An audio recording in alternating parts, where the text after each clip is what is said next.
13 नवंबर को दिल्ली के जवाहरलाल नेहरू स्टेडियम में बच्चों और युवाओं ने मिलकर क्लीन एयर को लेकर शपथ ली।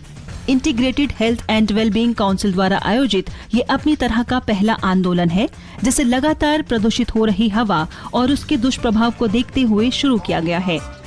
दिल्ली की हवा में carbon dioxide, carbon monoxide, chlorofluorocarbons, particulate matters आदि खतरनाक गैसों का स्तर हद से ज्यादा मौजूद है, जो इसे जहरीला बना रहा है।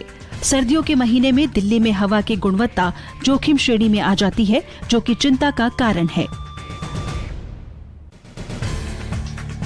7 नवंबर को इन्फोसिस साइंस फाउंडेशन द्वारा इन्फोसिस प्राइज 2019 के विजेताओं की घोषणा की गई।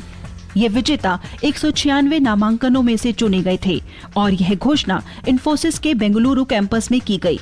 इस वर्ष इंजीनियरिंग और कंप्यूटर साइंस इन्फोसिस पुरस्कार IIT मुंबई की प्रोफेसर सुनीता सरवगी को दिया गया। मानविकी के लिए IIT मंडी के सहायक प्रोफेसर मनु वी देवादेवन और लाइफ साइंसेज के लिए CCMB हैदराबाद की मुख्य वैज्ञानिक मंजुला रेड्डी को पुरस्कार दिए गए। गणित विज्ञान के क्षेत्र में ETH ज्यूरिख के प्रोफेसर सिद्धार्थ मिश्रा और फिजिकल साइंस का पुरस्कार IISc बेंगलुरु के प्रोफेसर G मुगेश को दिया गया। सोशल साइंस के लिए जॉन्स हॉकिंस विश्वविद्यालय के प्रोफेसर आनंद पंडियान को इन्फोसिस पुरस्कार से नवाजा गया। आपको बता दें, पुरस्कार के तौर पर विजेताओं को शुद्ध गोल्ड मेडल, एक प्रशस्ति पत्र और 1 लाख अमेरिकी डॉलर का पुरस्कार दिया जाता है।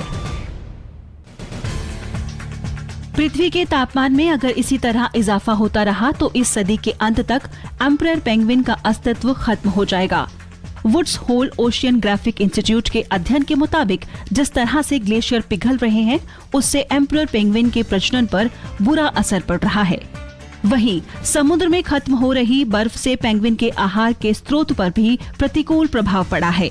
वैज्ञानिकों का कहना है कि ये खतरा सिर्फ पेंगुइन की एक प्रजाति के लिए ही नहीं, बल्कि इससे अन्य जीवों के अस्तित्व पर भी सवाल खड़े हो सकते हैं और मनुष्य भी उनसे अछूता नहीं है। अमेरिकी स्पेस एजेंसी का पहला all electric airplane X-57 Maxwell शुक्रवार को सामने आया। इसे कैलिफोर्निया की एयरोनॉटिक्स लैब में बनाया गया है। ये विमान इटली में बने डबल इंजन प्रोपेलर विमान टेक्नीम P2006T में बदलाव कर विकसित किया गया है। विमान का निर्माण 2015 से किया जा रहा था। विमान का फ्लाइंग टेस्ट अगले साल होगा। विमान में लिथियम आयन बैटरी वाली 14 मोटरें लगने के बाद इसे लोगों के लिए सार्वजनिक करने की मंजूरी मिल गई। खास बात यह है कि इस विमान में भी दूसरी फ्लाइट्स की तरह हवा में करतब दिखाने की क्षमता होगी।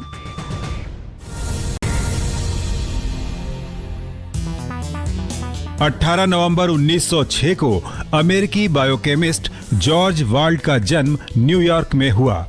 जर्मनी में राष्ट्रीय अनुसंधान परिषद के फेलो के रूप में पढ़ाई के दौरान वाल्ड ने पाया कि विटामिन ए रेटिना में पिगमेंट का एक महत्वपूर्ण घटक है और इसीलिए दृष्टि बनाए रखने के लिए भी काफी अहम है। 1950 की शुरुआत में वाल्ड ने रेटिना कोशिकाओं की दृष्टि प्रक्रिया में शामिल रासायनिक प्रतिक्रियाओं को समझने में सफलता प्राप्त की। रात के समय देखने में सहायक इन कोशिकाओं को रॉड्स कहा जाता है।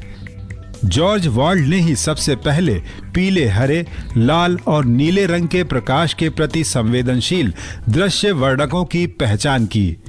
उनके शोध ने 3 रंगों के वर्णकों को बनाने में विटामिन ए के रोल को भी दर्शाया और साबित किया कि कलर ब्लाइंडनेस इन्हीं में से एक की कमी के चलते होती है।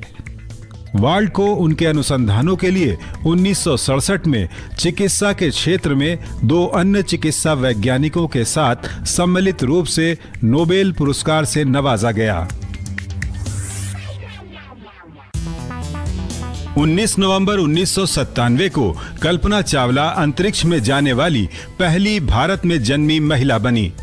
कल्पना चावला अमेरिकी अंतरिक्ष शटल कोलंबिया द्वारा भेजे गए 6 सदस्यीय दल का हिस्सा थीं। कैनेडी अंतरिक्ष केंद्र फ्लोरिडा से लॉन्च किए गए इस अंतरिक्ष मिशन में ये यात्री 16 दिन तक अंतरिक्ष में रहे और स्पेस वॉक जैसी कई गतिविधियों को अंजाम दिया। आपको बता दें, अपनी दूसरी अंतरिक्ष यात्रा से लौटते वक्त 1 फरवरी 2003 को कल्पना चावला की कोलंबिया यान दुर्घटना में मृत्यु हो गई थी। 21 नवंबर 1783 को मानव यात्रियों के साथ माउंट गॉल्फियर हॉट एयर बैलून ने पहली उड़ान भरी। पेरिस के बाहरी इलाके से उड़ान भरने वाले इस गुब्बारे में रॉयल एकेडमी के पिलात्रे डी रोजियर ने अपने दोस्त फ्रांसवा लोहो के साथ पहली यात्रा की थी। गुब्बारा 150 मीटर से अधिक की ऊंचाई तक गया और यात्रियों को पेरिस की पुरानी प्राचीर के आगे ले गया। 25 मिनट की इस उड़ान में 9 किलोमीटर की दूरी तय की गई।